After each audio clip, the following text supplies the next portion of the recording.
കിഫ്ബിയെ പറ്റി നമ്മൾ ആദ്യഘട്ടം മുതൽ ഇത് തോമസ് ഐസക് മന്ത്രിയായിരുന്നപ്പോൾ അദ്ദേഹത്തിന്റെ ഒരു ഭാവനാപൂർണമായ പദ്ധതിയായി പ്രഖ്യാപിക്കുമ്പോൾ തൊട്ട് പറഞ്ഞിരുന്നത് ഒരിക്കലും കിഫ്ബിയിൽ പദ്ധതികളിൽ നിന്നൊരു ചുങ്കം പിരിക്കൽ ഉണ്ടാവില്ല എന്നതാണ്.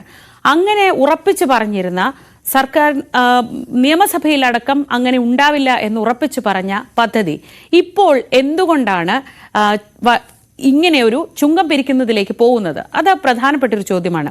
അതായത് കിഫ്ബി പദ്ധതികൾക്ക് വരുമാനം കണ്ടെത്താൻ വഴികളുണ്ട് എന്നായിരുന്നു അന്ന് സർക്കാർ പറഞ്ഞുകൊണ്ടിരുന്നത്.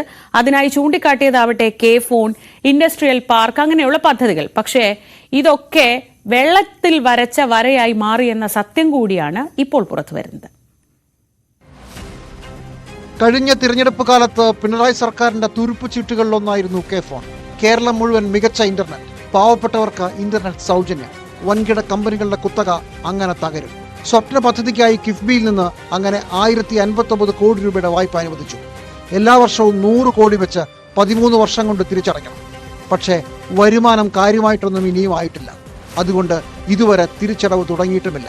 ഇന്നുവരെ കുടിശ്ശിക 126 കോടി. അടുത്തത് ഇൻഡസ്ട്രിയൽ പാർക്കുകൾ. പുതുതായി ഒന്നും തുടങ്ങിയിട്ടില്ല.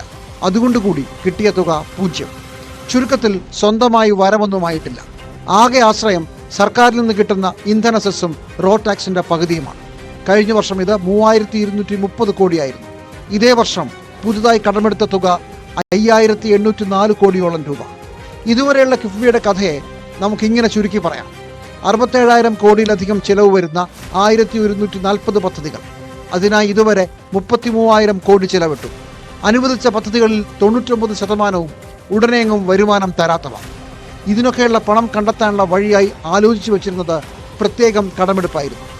അതുകൊണ്ടാണ് കിഫ്ബി റോഡുകൾക്ക് ടോൾ ഏർപ്പെടുത്തുമോ എന്ന ചോദ്യത്തിന് അങ്ങനെ ഒരു പ്രശ്നമേ ഇല്ലെന്ന് ഒന്നാം പിണറായി സർക്കാരിന്റെ കാലത്ത് ധനമന്ത്രി തോമസ് ഐസക് ധൈര്യമായി നിയമസഭയിൽ പറഞ്ഞത്.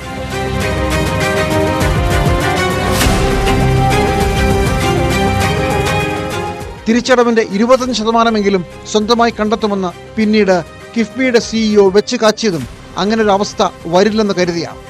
പക്ഷേ കേന്ദ്രം ഈ നീക്കം വെട്ടി. സംസ്ഥാന സർക്കാരിന് അനുവദിച്ചിരുന്ന ആകെ വായ്പാ പരിധിയെ ഈ കടമെടുപ്പ് ബാധിക്കുമെന്ന് വന്നതോടെ എല്ലാം അടിപടലം പാളി. ഇപ്പോൾ സർക്കാരിന് പ്രവർത്തിക്കാനുള്ള കടമെടുക്കണമെങ്കിൽ പോലും അതിനെ കിഫ്ബിയുടെ കടമെടുപ്പ് തടസ്സപ്പെടുത്തുകയാണ്. ഇടത് സർക്കാരിന് മുന്നിൽ ഇനി 2 വഴികളേ ഉള്ളൂ. ഒന്നുകിൽ കിഫ്ബി പൂട്ടിക്കെട്ടുക, അല്ലെങ്കിൽ കിഫ്ബി പദ്ധതികൾക്ക് വേണ്ടിയുള്ള ശതകോടികൾ വേറെ കണ്ടെത്തുക. റോഡുകൾക്കുള്ള ടോൾ ഇതിനുള്ള ആദ്യ കാൽവെപ്പാണ്. വേറെയും പിരിവുകൾ വരാനിരിക്കുന്നു എന്ന് വേണം ഊഹിക്കാൻ. Jimmy James, news 18.